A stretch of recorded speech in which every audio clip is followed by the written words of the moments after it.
Welcome to Agenda Edina, a news program summarizing the actions taken in these chambers that affect you most. I'm your host, Dorothea Marty. The Las Vegas Strip, Golden Gate Bridge, Eiffel Tower, Notre Dame, Niagara Falls, and even Edina City Hall went dark for 60 minutes last month in honor of Earth Hour. People around the world turned off their lights from 8:30 to 9:30 p.m. on March 28th to make a statement about the urgent need for action on climate change.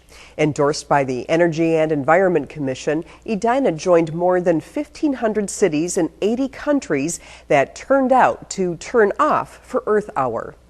So I think Earth Hour is one of those watershed moments where the world comes together and says, you know, we care, we act, and this is what we're going to do. While many of Edina's Energy and Environment Commissioners were working to spread the Earth Hour message here in the community, one member was able to take it all the way to Washington. Student Commissioner Haley Lee recently attended Power Shift, a national youth summit in Washington, D.C., through an organization called Yeah Minnesota. Yeah Minnesota stands for Youth Environmental Activists, and as of now, it's about 25 high schools throughout Minnesota that converged together to create this group. More than 15 students from 9 metro area high schools were able to attend Power Shift 2009. More than 12,000 youth from around the country gathered to learn new skills, share ideas, and hold elected officials accountable for rebuilding our economy and reclaiming the future through bold climate and clean energy policies. For them to be so pumped about this one issue, and it actually makes me feel and have hope that there's youth out there who actually care about the environment and they will do something about it. 50 years ago, the Jolly Green Giant was born, credit cards debuted, postage stamps increased from 3 to 4 cents, and NASA and the Grammy Awards were both introduced. And one Edina resident began his 50-year career as a local government volunteer.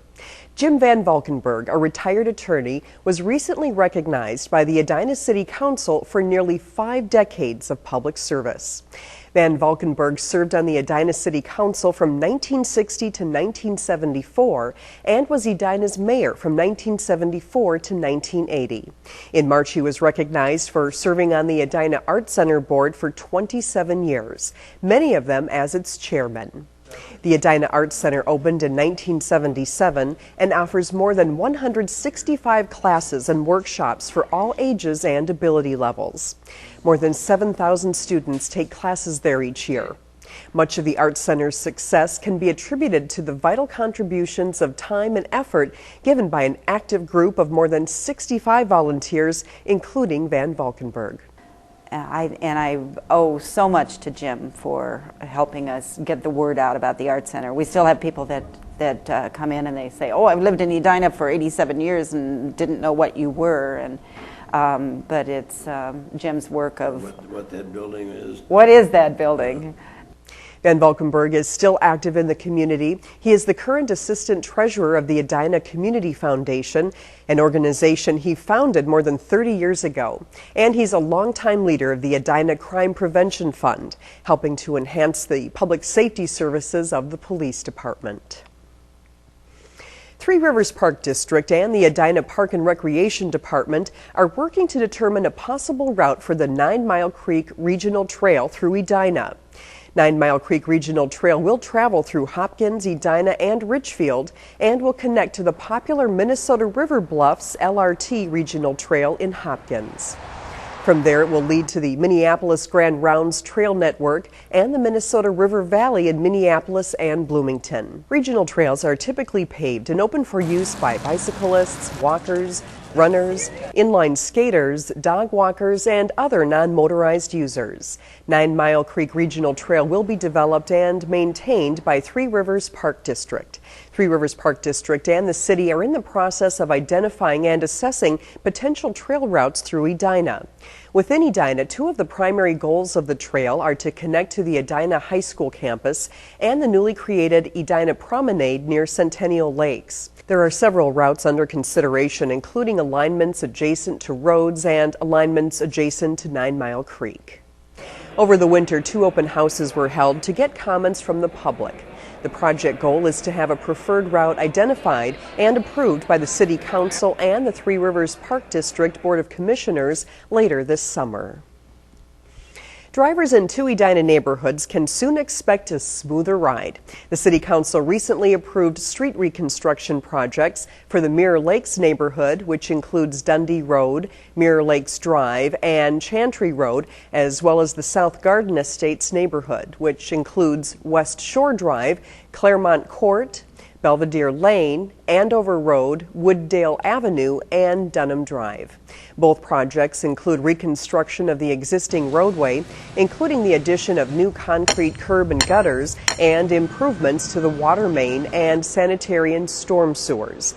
Construction is scheduled to begin early this summer and be complete by fall. Though ramping up for summer street construction, the engineering department recently took a timeout to be honored for one of its previous projects. Let's go to Edina 16's Brian Smith, who has the story on how roundabouts on West 70th Street have been turning cars and heads.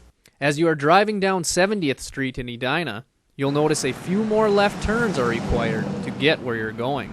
And if they were stoplights, they would be so close to it, you'd be stopping all the time. This at least keeps you moving.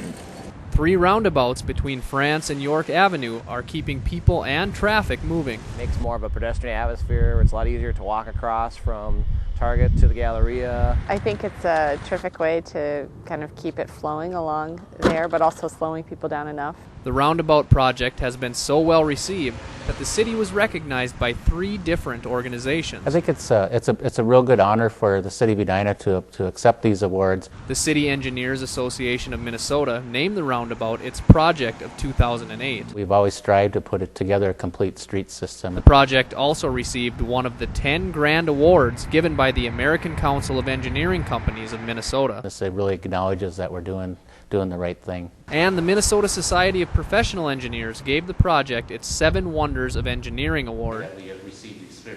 City staff and consultants that worked on the roundabout design presented the awards to the City Council during its March 3rd meeting. The state of Minnesota started looking at roundabouts as another design tool in our toolboxes, and they started implementing them on some of the state roadways. So essentially, as they've gone through the design processes, that we've been able to take what they've learned from it and apply it to different streets in Edina. The roundabouts have made it easier to get in and out of the Galleria, Brandon Square, and Super Target in particular.